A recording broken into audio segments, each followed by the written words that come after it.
Hello friends, welcome to my YouTube channel. दोस्तों, आज का ये सेशन काफ़ी खास होने वाला है दोस्तों। और आज हम शुरुआत करने जा रहे हैं एक बहुत ही खास क्लास आपके लिए, जो कि आपके सीटेट एग्जाम्स के लिए बेहद हेल्पफुल होने वाला है। तो दोस्तों, आज के टॉपिक में हम लोग आज से एक नई सीरीज़ शुरू करेंगे, जिसमें हम लोग पेडागोजी के सभी क्वेश्चंस को सॉल्व करेंगे, चाहे वो किसी भी सब्जेक्ट के हों। बारी बारी से इस तरीके से करेंगे, यानी जो भी आपकी पेडागोजी की प्रॉब्लम्स है उसको हम लोग इस सीरीज़ के अंदर पूरा का पूरा सॉल्व कर देंगे। तो सीटेट का एग्ज़ाम देने जा रहे हैं तो आपको पता होगा कि जो पेडागोजी आती है इसमें वो आपकी 90 नंबर की आती है। तो अगर आप पेडागोजी पे अच्छी कमांड बना लेते हैं तो आपके लिए सीटेट पास करना बहुत ही आसान हो जाएगा। तो दोस्तों, चलिए शुरू करते हैं आज का वीडियो। जो लोग भी चैनल पर नए होंगे चैनल को सब्सक्राइब कर लेंगे, बेल आइकन को प्रेस कर लेंगे, क्योंकि डेली ये आपको वीडियोज़ मिलने वाली है दोपहर में। ठीक है, तो चलिए शुरू करते हैं आज का ये सेशन। ठीक है, पहला ये सेशन है आज के इस सीरीज का। तो शुरुआत करेंगे बहुत ही शानदार तरीके से। तो पहला क्वेश्चन चलिए करते हैं आज का। तो पहला क्वेश्चन रहा दोस्तों आपकी स्क्रीन पे। क्वेश्चन को ध्यान से पढ़िए, क्वेश्चन का आंसर देने की कोशिश करिए। ठीक है, तो पहला क्वेश्चन है दोस्तों आपके सामने, जो वो है क्या कि बाल विकास के क्षेत्र में हाल ही के सिद्धांत यह सुझावित करते हैं कि विकास प्रभावित होता है। यानी बाल विकास के क्षेत्र में अगर हम बात करें, जो हाल फिलहाल के सिद्धांत जो प्रतिपादित किए गए हैं वो क्या सुझाव करते हैं, विकास किस तरीके से प्रभावित होता है, ये क्वेश्चन में पूछा गया है। अब आपके पास कुछ यहाँ पर क्या आनुवांशिकता से है, शिक्षा से, संस्कृति से, सामाजिक नीतियों से। ये आपके कुछ ऑप्शंस हैं। ऑप्शंस के अंदर यहाँ पे कूट है और ये कूट वाले क्वेश्चंस हैं, तो यहाँ पर आपको बताना है कि कौन कौन से ऑप्शन सही हैं। तो देखिए, अगर हम सिद्धांत की बात करें कि जो बाल विकास प्रभावित होता है जिससे जिससे अगर हम बात करते हैं आनुवांशिकता से, हेरिडिटी से, तो निश्चित रूप से प्रभावित होता है कि जो बालक का विकास होता है उसके माता पिता के आनुवंशिकता से निश्चित रूप से ये प्रभावित करता है। यानी बच्चे में जो है माता पिता के गुण जो है निश्चित रूप से आते हैं कुछ हद तक, तो ये आनुवंशिकता से निश्चित रूप से प्रभावित होता है। दूसरा ऑप्शन है कि शिक्षा से। तो बिल्कुल बात है, शिक्षा तो सबसे पहले ज़रूरी है कि शिक्षा अगर है तो बालक का विकास निश्चित रूप से प्रभावित होगा। ठीक है, उसके बाद संस्कृति की बात करें कि जो लोग जिस संस्कृति में रहते हैं उसके अनुसार जो है बच्चे के अंदर जो है परिवर्तन हमको देखने को मिलता है। अलग अलग धर्म के लोग, अलग अलग संस्कृति के लोगों में अलग अलग जो है कि विकास जो है देखने को मिलता है। उसी तरीके से सामाजिक नीतियों की बात करें तो समाज का भी बिल्कुल असर पड़ता है बालक के विकास पर। ठीक है, तो ये सभी के सभी ऑप्शन जो हैं चारों दिए गए हैं जो दोस्तों वो बिल्कुल क्या है, सही है। तो आपका जो राइट आंसर बन जाएगा वो आपका बन जाएगा ऑप्शन नंबर 4 कि 1 2 3 4, यानी कि चारों के चारों ऑप्शंस जो हैं क्या हैं, बाल विकास को प्रभावित करते हैं। तो क्लियर है, नेक्स्ट क्वेश्चन की तरफ चलें। पहला क्वेश्चन आपको बहुत ही प्यार अच्छे तरीके से समझ में आ गया होगा और उम्मीद है कि आप भी अच्छा क्वेश्चन का आंसर दिए होंगे। तो कमेंट में आप आंसर निश्चित रूप से करिएगा, जिससे आपको पता चलेगा कि आपका स्कोर क्या रहा है। नेक्स्ट क्वेश्चन की तरफ चलते हैं, क्वेश्चन नंबर 2। चलिए, क्वेश्चन नंबर 2 रहा आपकी स्क्रीन पे। क्वेश्चन को ध्यान से पढ़िए, आंसर देने की कोशिश करिए। क्वेश्चन नंबर 2 है कि जो बच्चों का विकास है किस प्रकार से होता है, वहाँ पर किस प्रकार से प्रभावित होना था, यहाँ पर किस प्रकार से बच्चे का विकास होता है। तो दिया है व्यक्ति व्यवस्थित रूप से होता है, बिल्कुल होता है, परंतु स्वाभाविक रूप से व्यक्तिक होता है। उसके बाद दिया है अव्यवस्थित रूप में होता है और किसी विशिष्ट पल में अचानक से उभर आता है। क्या यह बात सही होगी? उसके बाद दिया है कि पूरे विश्व में सभी बच्चों में एक समान दर से होता है और केवल विद्यालयीकरण के परिणाम से होता है। चारों ऑप्शंस आपने पढ़ लिए, चारों ऑप्शंस आपको समझ में आ गया होगा। तो देखिए, नीचे दिया है कि केवल विद्यालयीकरण के परिणाम से जो है बच्चों का विकास होता है। क्या यह बात सही है? अभी हमने पीछे देखा है कि शिक्षा से केवल नहीं, आनुवंशिकता से, संस्कृति से, समाज से, इन सभी से जो है बच्चों का विकास होता है। तो ये ऑप्शन गलत हो जाएगा कि केवल विद्यालयीकरण के परिणाम से होता है। वहीं तीसरा ऑप्शन आपका जो है कि पूरे विश्व में सभी बच्चों में एक समान दर से होता है। तो ये बात भी गलत है, सभी बच्चों का विकास जो है एक समान दर से नहीं होता है। और ये दिया है कि अव्यवस्थित रूप से होता है। तो पहली बात तो ये ध्यान रखिए कि बच्चों का जो विकास है वो व्यवस्थित रूप से होता है, ठीक है, न कि अव्यवस्थित रूप से, और ना ही यह किसी विशिष्ट पल में अचानक से उभर आता है। ठीक है, तो ये तीनों ऑप्शंस आपके गलत हो जाएंगे। अगर बात करें बच्चों का विकास जो है व्यवस्थित रूप से होता है और यह क्या होता है, व्यक्तिगत होता है। बिल्कुल बात सही है कि यह व्यक्तिगत होता है, यानी सब में अलग अलग दर से होता है। तो ये बात बिल्कुल सही है। तो ऑप्शन नंबर जो सही होगा इस क्वेश्चन का वो बनेगा ऑप्शन नंबर 1। नेक्स्ट क्वेश्चन की तरफ चलते हैं दोस्तों, क्वेश्चन नंबर 3। नेक्स्ट क्वेश्चन को आंसर दीजिए। क्वेश्चन नंबर 3 है कि छोटे बच्चों में सामाजिकरण का डैश प्राथमिक कारक है और डैश द्वितीयक कारक है। यानी छोटे बच्चों में जो सामाजिकरण का प्राथमिक और द्वितीयक कारक क्या है ये आपको बताना है। तो अगर हम बात करें छोटे बच्चों में जो सामाजिकरण का प्राथमिक कारक होता है दोस्तों, वो होता है आपका परिवार। क्या होता है, परिवार होता है। और दूसरा जो होता है विद्यालय से रिलेटेड होता है, विद्यालय कह सकते हैं, ठीक है। या अगर चलिए अब देखते हैं कि ऑप्शंस में क्या क्या ऑप्शन आपको मिल रहे हैं। पहले में है परिवार और पुस्तकालय, ये तो ठीक लग रहा है, ठीक है। अभिभावकों का कार्यस्थल और आस पड़ोस, ये तो नहीं है कि अभिभावकों का कार्यस्थल होगा। आस पड़ोस की बात करें तो ये गलत हो जाएगा। संचार माध्यम परिवार की बात करें तो परिवार प्राथमिक कारक है, ना कि द्वितीयक कारक। वहीं कानून और धार्मिक संगठन की बात की गई है तो ये भी चीज़ें बिल्कुल गलत हैं, ठीक है। परिवार यानी कि आपका प्राथमिक कारक बनेगा और पुस्तकालय या कह लीजिए कि विद्यालय आपका दूसरा कारक बनेगा, यानी द्वितीयक कारक बनेगा। तो इस क्वेश्चन का जो राइट आंसर बन जाएगा ऑप्शन नंबर 1 ही आपका सही होगा। क्लियर है दोस्तों। नेक्स्ट क्वेश्चन की तरफ चलते हैं। कोई भी समस्या हो तो आप कमेंट में कर सकते हैं, कोई सजेशंस हो तो उसको भी आप बता सकते हैं। नेक्स्ट क्वेश्चन देखिए, क्वेश्चन नंबर 4 जीन प्याजे से क्वेश्चन है और इनसे निश्चित रूप से 2 से 3 क्वेश्चन हर एग्जाम में पूछा जाता है सीटेट के। तो काफ़ी इंपॉर्टेंट टॉपिक है, इसको आप निश्चित रूप से पढ़कर जाएंगे और वीडियोज़ पड़ी हुई है वहाँ से आप इनके बारे में देख सकते हैं, ठीक है। चलिए देखिए क्या है यहाँ पर दिया है कि जीन प्याजे के संज्ञानात्मक विकास के सिद्धांत के अनुसार अधिकांश बच्चे किस अवस्था में बीते हुए समय, वर्तमान और भविष्य के बारे में स्पष्ट रूप में से समझ बना लेते हैं। अब सोचिए, सिंपल सी बात है कि कब जो है आपके जीवन में कब ऐसा समय आया, कौन सी वो अवस्था थी जिस समय आप बीते हुए समय, वर्तमान समय और भविष्य के बारे में समझ बना लिए थे। क्या इन आप संवेदीकामक अवस्था बना लिए थे, यानी कि जो 2 वर्ष तक की अवस्था होती है? बिल्कुल नहीं। उसके बाद क्या पुरुष संक्रियात्मक में ऐसा बना पाते हैं? बिल्कुल नहीं बना पाते हैं। वहीं मूर्त संक्रियात्मक की बात करें तो यहाँ पर जो है हम बीते हुए, वर्तमान और भविष्य के बारे में नहीं, हम वर्तमान में जो है क्या समझ बना लेते हैं, ठीक है। वर्तमान के लिए समझ बना लेते हैं पर भविष्य और बीते हुए समझ के ये नहीं बना पाते हैं। तो ये इसका राइट आंसर बन जाएगा औपचारिक संक्रियात्मक अवस्था, ठीक है, जो लास्ट स्टेज होती है, ठीक है, किशोरावस्था जिसमें होती है, वो जो समय होता है उसी को बोला गया है। तो ये आपका राइट आंसर बन जाएगा आपका ऑप्शन नंबर 4। यानी जीन प्याजे के अनुसार अगर हम बात करें तो जो औपचारिक संक्रियात्मक अवस्था होती है उसमें जो है बच्चे बीते हुए समय, वर्तमान और भविष्य के बारे में स्पष्ट रूप से समझ क्या करते हैं, बना लेते हैं। तो राइट आंसर ऑप्शन नंबर 4 होगा। चलते हैं नेक्स्ट क्वेश्चन की तरफ। नेक्स्ट क्वेश्चन, क्वेश्चन नंबर 5, ये भी जीन प्याजे से ही क्वेश्चन है और एक ही साल में दोनों क्वेश्चंस पूछे गए थे। देखिए, जीन प्याजे के सिद्धांत में चिंतन की बुनियादी निर्मितियों को किस रूप में जाना जाता है? इनसे बहुत निश्चित रूप से एक क्वेश्चन बनता है इससे, ठीक है। और ये जो है, जो जीन प्याजे के सिद्धांत में जो चिंतन की बुनियादी निर्मितियाँ हैं, जो बच्चे समझ अपनी बना लेते हैं किसी भी चीज़ के बारे में, ठीक है, तो वो कहलाता है आपका स्कीमा। ना ही सहज क्रियाएं हैं, ना संकेत हैं, ना अवधारणाएं हैं, ये क्या कहलाता है? तो ये किस रूप में जाना जाता है? तो स्कीमा के रूप में जाना जाता है इसको। तो क्वेश्चन नंबर 5 का जो राइट आंसर बनेगा वो बनेगा आपका ऑप्शन नंबर 2। नेक्स्ट क्वेश्चन की तरफ चलते हैं दोस्तों, क्वेश्चन नंबर 5।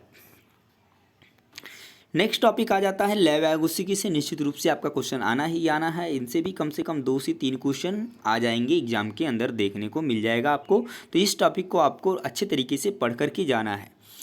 चलिए देखिए, इस क्वेश्चन का पूछा है कि लेव-यागोत्स्की के सिद्धांत के अनुसार डैश विकास को डैश आकार देता है। तो लेव-यागोत्स्की के सिद्धांत के अनुसार यहाँ पर दिया है कि सामाजिक आनुवंशिक जो है दिया है अनुसार सामाजिक विकास को, क्या सामाजिक विकास के बारे में बात की गई थी? बिल्कुल नहीं। लेव-यागोत्स्की के सिद्धांत के अनुसार इन्होंने संज्ञानात्मक विकास के बारे में इन्होंने बताया था। किसके बारे में? संज्ञानात्मक विकास के बारे में इन्होंने जोर दिया था इस पर कि क्या चीज़ें महत्वपूर्ण हैं संज्ञानात्मक विकास में बच्चे के।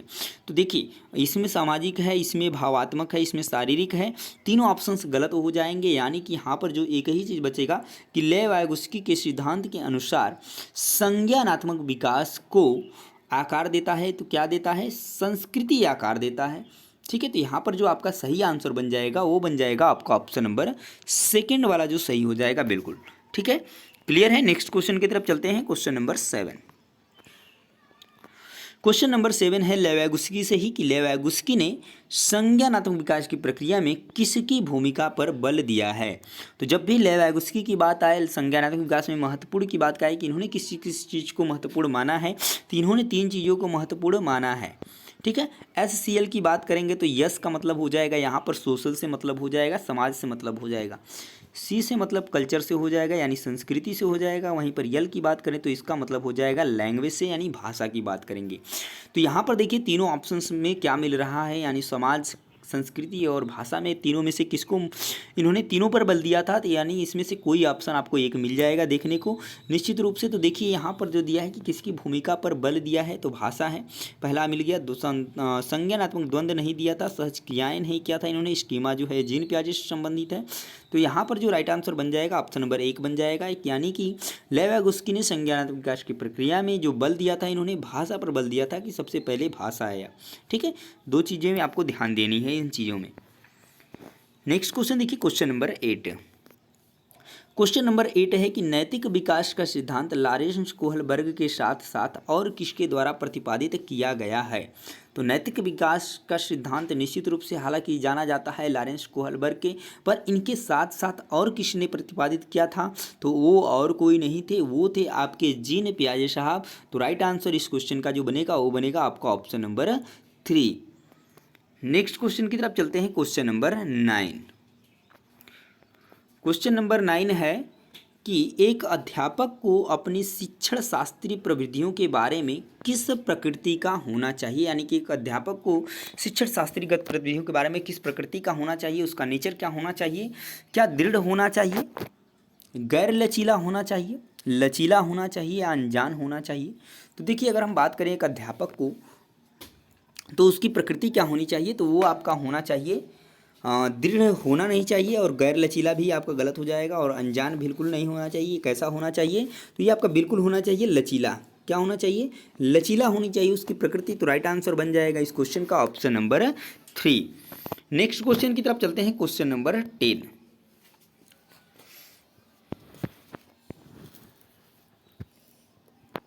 चलिए क्वेश्चन नंबर 10 रहा आपके सामने, और बहुत ही प्यारा क्वेश्चन। ऐसे क्वेश्चन आपको एग्जाम में निश्चित रूप से देखने को मिलेंगे, और ज़्यादातर क्वेश्चन अब आ रहे हैं इस तरीके के जो असर्शन और रीजन वाले हैं, यानी अभिकथन और कारण वाले क्वेश्चन आते हैं। तो चलिए अभिकथन को पढ़ते हैं कि अभिकथन में क्या बोला गया है। तो बोला ये गया है कि जब कोई विद्यार्थी किसी दिए गए प्रश्न को हल ढूंढने की प्रक्रिया से क्या कर रहा है, जूझ रहा है, उसको समस्याएं आ रही हैं, तो अध्यापक को उसे अपने विचार मौखिक तौर पर अभिव्यक्त करने के लिए क्या करना चाहिए, प्रोत्साहित करना चाहिए। क्या यह बात सही है? बिल्कुल सही है कि जो बच्चा अगर जूझ रहा है किसी प्रक्रिया को, प्रश्न को हल करने में, तो क्या करना चाहिए, उसको मौखिक तौर पे उसे अभिव्यक्त करना चाहिए अपने विचार को। उसके लिए शिक्षक को क्या करना चाहिए, प्रोत्साहित करना चाहिए। बिल्कुल सही है। तर्क क्या दिया गया है कि अधिगम एक तभी अधिक प्रभावशाली होता है जब अध्यापक विद्यार्थियों से सफलता की कम से कम अपेक्षा रखते हैं। क्या यह बात सही होनी चाहिए? जो कारण दिया है तो बिल्कुल नहीं है, यहाँ पर दिया है कि कम से कम अपेक्षा रखनी चाहिए विद्यार्थियों से कि वो सफलता होंगे या सफल होंगे। तो ये बात तो गलत है, यानी कि ए सही है, दो गलत, दूसरा मतलब ये सही है और दूसरा क्या है आपका गलत है, यानी आर गलत है। ये आपका किस ऑप्शन में है, तो ऑप्शन नंबर 3 में है कि ये सत्य है और लेकिन आर असत्य है। तो क्वेश्चन का सही आंसर जो बनेगा वो बनेगा आपका ऑप्शन नंबर 3। चलिए मूव करते हैं नेक्स्ट क्वेश्चन की तरफ, क्वेश्चन नंबर 11 नंबर क्वेश्चन है कि जेंडर डैश निर्मित है जबकि लिंग जो है डैश निर्मित है। तो आप जानते हैं कि जेंडर क्या है, जेंडर एक सामाजिक निर्मित है, यानी कि समाज ने इसको बनाया है, समाज ने इसको कहा है। तो जेंडर एक सामाजिक निर्मित है, जबकि लिंग क्या है, तो ये आपका क्या है, जैविक निर्मित है। तो इस चीज़ को आप ध्यान देंगे हमेशा, ठीक है। तो क्वेश्चन का जो सही आंसर बन जाएगा ऑप्शन नंबर 1 ही बनेगा। यहाँ पर देखिए सामाजिक तो सही है, पर ये नैतिक गलत है, नैतिक ये सभी बिल्कुल गलत है। तो आपका सही आंसर जो बनेगा केवल ऑप्शन नंबर 1 ही होगा, ठीक है। क्लियर है। नेक्स्ट क्वेश्चन की तरफ चलते हैं दोस्तों, क्वेश्चन नंबर 12। तो दोस्तों क्वेश्चन अगर आपको अच्छे तरीके से समझ में आ रहा है तो प्लीज़ वीडियोज़ को ज़्यादा से ज़्यादा लाइक और शेयर करें और चैनल को भी सब्सक्राइब कर लें, ठीक है। फिलहाल चलिए क्वेश्चन का नेक्स्ट क्वेश्चन का आंसर दीजिए। क्वेश्चन नंबर 12 क्या है कि एक शिक्षक को सभी के लिए अधिगम सहज सुगम बनाने के लिए अधिगम प्राथमिकताओं में व्यक्तिगत भिन्नताओं के प्रति क्या करना चाहिए। यानी कि जब शिक्षक होता है और आप जानते हैं निश्चित रूप से कि क्लास में जो है कि व्यक्तिगत भिन्नताएं होती हैं सभी बच्चों के अंदर। हो सकता है कि कोई कम देखने वाला हो, कोई कम सुनने वाला हो, ठीक है। इस तरीके से कोई दिव्यांग हो, तो इस तरीके से उनके प्रति जो है कि क्या करना चाहिए, क्या उन्हें महत्वपूर्ण मानना चाहिए या उनको अनदेखा कर देना चाहिए, उनको मिटा देना चाहिए या उनका दमन करना चाहिए। तो निश्चित रूप से अगर आप देखेंगे तो ये तीनों ऑप्शन एक जैसे ही लग रहे हैं, यानी ना ही उनको अनदेखा करना चाहिए, ना ही उसको मिटाना चाहिए, ना ही उसका दमन करना चाहिए। उन्हें क्या करना चाहिए, तो उन्हें महत्वपूर्ण मानना चाहिए। यानी आंसर ऑप्शन नंबर 1 जो है बिल्कुल सही हो गया है। यानी व्यक्तिगत भिन्नताओं को आपको हमेशा महत्वपूर्ण मानना है जो भी बच्चे के अंदर होती है, ठीक है। तो ऑप्शन नंबर 1 आपका बिल्कुल सही हो जाएगा। नेक्स्ट क्वेश्चन की तरफ चलते हैं, क्वेश्चन नंबर 13। चलिए 13 नंबर क्वेश्चन है कि आकलन का मुख्य उद्देश्य क्या होना चाहिए। यानी बच्चे का निश्चित रूप से अधिगम के बाद आकलन करना जरूरी है, और आकलन किस लिए होना चाहिए, उसका मुख्य उद्देश्य क्या होना चाहिए।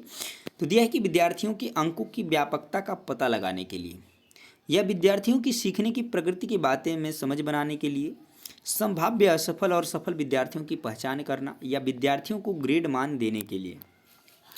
देखिए अगर हम आकलन के मुख्य उद्देश्य की बात करें तो ऐसा अगर कहीं क्वेश्चन दे दे और आपको ऑप्शंस दे अंक के लिए, सफलता के लिए, उत्तीर्ण होने के लिए, सभी ऑप्शंस गलत हो जाते हैं। जैसे कि यहाँ पर दिया है कि विद्यार्थियों में अंकों की व्यापकता का पता लगाने के लिए, तो ये आपका गलत हो जाएगा। नंबर्स की बात की गई है। यहाँ पर देखिए सफल और असफल विद्यार्थियों की पहचान करना यानी अलग करने की बात की गई है, ये ऑप्शन आपका गलत हो जाएगा। विद्यार्थियों को ग्रेड देने की बात की गई है, तो ये भी गलत हो जाएगा। जबकि यहाँ पर जो सही ऑप्शन बनेगा वो बनेगा आपका ऑप्शन नंबर 2 कि विद्यार्थियों की जो सीखने की प्रगति के प्रति समझ है उसको समझने के लिए आकलन किया जाता है, यानी आकलन का मुख्य उद्देश्य हो जाएगा, ठीक है। तो क्लियर है दोस्तों। नेक्स्ट क्वेश्चन की तरफ मूव करते हैं, क्वेश्चन नंबर 14। क्वेश्चन नंबर 14 है आपका कि निम्नलिखित में से कौन सी प्रविधि विद्यार्थियों में समालोचनात्मक चिंतन को प्रोत्साहित कर सकती है। यानी ऐसा कौन सा प्रविधि है जो बच्चों को सोचने पर मजबूर करती है, बच्चे को अपने विचार प्रस्तुत करने के लिए, प्रकट करने के लिए अवसर प्रदान करती है। किस तरीके के ऑप्शंस में दिया है कि प्रश्न का तुरंत उत्तर देने के लिए कहना, ये क्या यहाँ पर समालोचनात्मक चिंतन को प्रोत्साहित किया जा सकता है? बिल्कुल नहीं। बच्चे को सोचने समझने के लिए समय चाहिए, तभी जो है अपना विचार वह व्यक्त कर सकता है। विद्यार्थियों को विमर्श हेतु समय देना, हाँ ये देखिए बिल्कुल बात सही कही गई है। बच्चे को हम क्या करेंगे, बात विमर्श के लिए समय देंगे, तभी जो है उसके समालोचनात्मक चिंतन को प्रोत्साहन हो सकता है। दिया है विद्यार्थियों को बंद अंत वाले प्रश्न पूछना, यानी कि जिसका बिल्कुल एक सटीक आंसर होता है। ऐसे प्रश्न पूछने से समालोचनात्मक चिंतन को प्रोत्साहन मिलेगी, तो बिल्कुल ऐसे क्वेश्चन से नहीं मिलेगा। वहीं पर दिया है कि विद्यार्थियों में परस्पर अंतःक्रिया को निरुत्साहित करना चाहिए, तो ये तो गलत ही हो जाएगा निरुत्साहित से। तो ये सभी ऑप्शन आपके गलत हो जाते हैं, केवल एक ऑप्शन को छोड़कर, जो कि ऑप्शन नंबर 2 है। तो यहाँ पे जो राइट आंसर बन जाएगा इस क्वेश्चन का बनेगा ऑप्शन नंबर 2। चलिए नेक्स्ट क्वेश्चन देखिए, क्वेश्चन नंबर 15। नेक्स्ट क्वेश्चन है जो कि है कि सुविधा वंचित समूहों से संबंध रखने वाले विद्यार्थियों के समावेशन में निम्नलिखित में से किसके द्वारा अवरोध उत्पन्न होता है। किसके द्वारा जो है अवरोध उत्पन्न होता है, ये आपको बताना है। दिया है कि रूढ़िबद्ध और स्थापित धारणाएं, बाल केंद्रित उपागम, रचनात्मक आकलन और व्यक्तिगत भिन्नताओं का ध्यान रखना। अवरोध की बात की जा रही है कि कौन जो है अवरोध उत्पन्न करेगा। क्या व्यक्तिगत भिन्नताओं का अगर हम ध्यान रखेंगे तो यह अवरोध उत्पन्न करेगा? बिल्कुल नहीं, ये ऑप्शन तो बिल्कुल सही है। रचनात्मक आकलन की बात करें तो ये भी बिल्कुल सही है। बाल केंद्रित उपागम भी बिल्कुल सही है। ये तीनों के तीनों अवरोध उत्पन्न करने वाले नहीं हैं। तो यहाँ पर एक ही ऑप्शन आपका बच जाता है, ऑप्शन नंबर 1, जो कि है रूढ़िबद्ध और स्थापित धारणाएं पहले से हैं, वो जो है क्या करती हैं कि समावेशन में अवरोध उत्पन्न करती हैं विद्यार्थियों में जो सुविधा वंचित समूह से संबंध रखने वाले विद्यार्थी होते हैं। तो फर्स्ट ऑप्शन आपका जो है इस क्वेश्चन का सही आंसर बन जाएगा। चलते हैं नेक्स्ट क्वेश्चन की तरफ, क्वेश्चन नंबर 16। नेक्स्ट क्वेश्चन देखिए, दिया है कि किसी विद्यार्थी की योजना बनाने जांचने, मूल्यांकन करने और अपने ही अधिगम में परिवर्तन करने की क्षमता क्या कहलाती है। यानी कोई विद्यार्थी है जो ये योजना भी बनाता है, जांचता भी है, मूल्यांकन करता है और अपने अधिगम में परिवर्तन करने की क्षमता भी रखता है, तो ऐसे क्या कहलाती है। क्या यह अवधान होगा, प्रत्यास्मरण, रटना, तो ये तीनों चीज़ें आपका गलत हो जाता है। इस तरीके की क्षमता को क्या कहलाता है, तो ये कहलाता है आपका अधिसंज्ञान। क्या कहलाता है, अधिसंज्ञान कहलाता है। तो ऑप्शन नंबर 4 जो है बिल्कुल सही हो जाएगा इस क्वेश्चन का। नेक्स्ट क्वेश्चन देखिए, क्वेश्चन नंबर 17 दिया है कि एक शिक्षक अपने छात्र को सीखने के लिए आंतरिक रूप से प्रेरित बने रहने के लिए कैसे प्रोत्साहित कर सकता है। यानी बच्चे को क्या करना है, प्रोत्साहित करना है एक शिक्षक को, तो किस तरीके से कर सकता है, वो भी आंतरिक रूप से। तो दिया है कि दुश्चिंता और भय पैदा करके। देखिए ये गलत होता है, दुश्चिंता और भय पैदा कराना किसी में, तो ये गलत हो जाएगा। प्रतिस्पर्धा परीक्षण द्वारा, प्रतिस्पर्धा देखिए एक निगेटिव टैग वर्ड्स है, ये भी आपका गलत हो जाएगा। दिया है व्यक्तिगत नैपुण्य लक्ष्यों को निर्धारित करने में उनको सहयोग देकर, ये बात तो सही है। वहीं वास्तविक इनाम और जैसे टॉफी देकर, तो ये भी आपका गलत हो जाता है। तो आपका जो सही आंसर बनेगा वो बनेगा आपका ऑप्शन नंबर 3 की व्यक्तिगत नैपुण्य लक्ष्यों को निर्धारित करने में उनको क्या कर सहयोग देकर हम उनको क्या कर सकते हैं, आंतरिक रूप से प्रेरित कर सकते हैं। चलिए नेक्स्ट क्वेश्चन देखिए, क्वेश्चन नंबर 18। क्वेश्चन नंबर 18 है कि जब बच्चे त्रुटियां करते हैं यानी गलतियां करते हैं तो यह उन्हें क्या करना चाहिए। क्या उन्हें कक्षा में महत्व नहीं देना चाहिए, बिल्कुल महत्व देना चाहिए, ये आपका गलत हो जाएगा। उन्हें कार्य को बार बार दोहराने के लिए कहना चाहिए जब तक कि वे त्रुटियां करना छोड़ न दे, तो ये भी कोई सही नहीं है, ये भी आपका गलत है कि हम बार बार उसी चीज़ को करवाएंगे जो बच्चा त्रुटियाँ कर रहा है और जब तक वह न सही कर ले, तो ये चीज़ गलत हो जाती है। ठीक है, उसके बाद दिया है कि उन्हें कक्षा के एक अलग खंड में बैठाना चाहिए, यानी बच्चे को अलग कर देना चाहिए, तो ये भी आपका गलत हो जाता है, अलग बच्चे को नहीं करना है। उसके बाद दिया है कि शिक्षक को बच्चे की सोचने समझने की प्रक्रिया को समझने के लिए उसके साथ चर्चा करनी चाहिए। ये ऑप्शन बिल्कुल सही हो जाएगा कि जब बच्चे त्रुटियां करते हैं तो यही करना चाहिए कि शिक्षक को बच्चे की जो सोचने समझने की प्रक्रिया है उसके लिए क्या करना चाहिए, उसके साथ चर्चा करनी चाहिए कि क्या उसको समस्याएँ आ रही हैं। नेक्स्ट क्वेश्चन देखिए, क्वेश्चन नंबर 19। क्वेश्चन नंबर 19 है कि निम्न में से कौन सा कथन सार्थक अधिगम की श्रेष्ठ परिभाषा देता है। पॉजिटिव क्वेश्चन है बिल्कुल। देखिए पहला ऑप्शन है कि अधिगम पाठ्यपुस्तकों में दिए गए तथ्यों को याद करने तक सीमित है। याद करना जो है कि एक बिल्कुल गलत होता है, यानी कि केवल हम रटने पे ध्यान दें, तो ये ऑप्शन आपका गलत हो जाएगा। वहीं दिया है कि अधिगम एक सक्रिय प्रक्रिया है जो बच्चों द्वारा विद्यालय के बाहर ली गई जानकारी को सम्मिलित करती है। ये बात तो बिल्कुल सही आपकी बोली गई है। वहीं पर तीसरा ऑप्शन क्या कह रहा है कि अधिगम को केवल पेपर पेंसिल आधारित मानकीकृत परीक्षाओं द्वारा ही मापा जा सकता है। देखिए केवल पेपर पेंसिल तो ये गलत ही है, ऊपर से मानकीकृत परीक्षाएं भी गलत हैं, तो ये आपका ऑप्शन गलत हो जाएगा। ठीक है, नेक्स्ट क्वेश्चन देखिए, नेक्स्ट ऑप्शन जो है कि अधिगम प्रक्रिया में विद्यार्थियों को केवल शिक्षक द्वारा जानकारी मिलनी चाहिए, तो ये भी आपका गलत हो जाएगा। केवल शिक्षक द्वारा जानकारी नहीं मिलना चाहिए, जो बाहर से ली गई जानकारी है उसको भी उसमें सम्मिलित किया जाता है। तो ऑप्शन नंबर जो सेकेंड होगा इस क्वेश्चन का बिल्कुल सही हो जाएगा दोस्तों। नेक्स्ट क्वेश्चन की तरफ चलते हैं, क्वेश्चन नंबर 20 यानी कि 20 नंबर क्वेश्चन क्या है।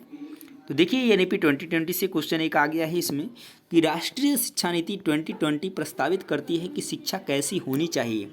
क्या वेधन और अभ्यास पर आधारित होनी चाहिए, अन्वेषण प्रेरित और खोज उन्मुखी होनी चाहिए, पाठ्य पुस्तक और शिक्षक केंद्रित होनी चाहिए, शिक्षक केंद्रित होनी नहीं चाहिए, ना ही पाठ्य पुस्तक केंद्रित होनी चाहिए, परीक्षा के लिए सीखने की ओर उन्मुख होने चाहिए, केवल परीक्षा के लिए तो बिल्कुल नहीं, और ना ही वेधन और अभ्यास पर आधारित होनी चाहिए। ये कैसी होनी चाहिए, तो अन्वेषण प्रेरित होनी चाहिए, खोज उन्मुखी होनी चाहिए। तो यहाँ पर इस क्वेश्चन का जो राइट आंसर बनेगा ऑप्शन नंबर सेकंड बनेगा। तो दोस्तों आज के सेशन का लास्ट क्वेश्चन था और यहीं पे आज का ये सेशन कंप्लीट होता है। तो वीडियो आपको कैसी लगी है निश्चित रूप से कमेंट में बताइएगा, और कैसे आपको सेशन लगा है, समझ में आया है पूरा क्वेश्चन। तो दोस्तों प्लीज़ वीडियोस को ज़्यादा से ज़्यादा शेयर और लाइक करेंगे और चैनल को भी सब्सक्राइब कर लेंगे और बेल आइकन को प्रेस करना नहीं भूलेंगे, क्योंकि ये वीडियोस आपको डेली मिलने वाली है, जिससे आपका स्कोर निश्चित रूप से 100% जो है आपको ग्रोथ देखने को मिलेगा। ठीक है, तो मिलेंगे दोस्तों नेक्स्ट प्रैक्टिस सेट में, तब तक के लिए जय हिंद।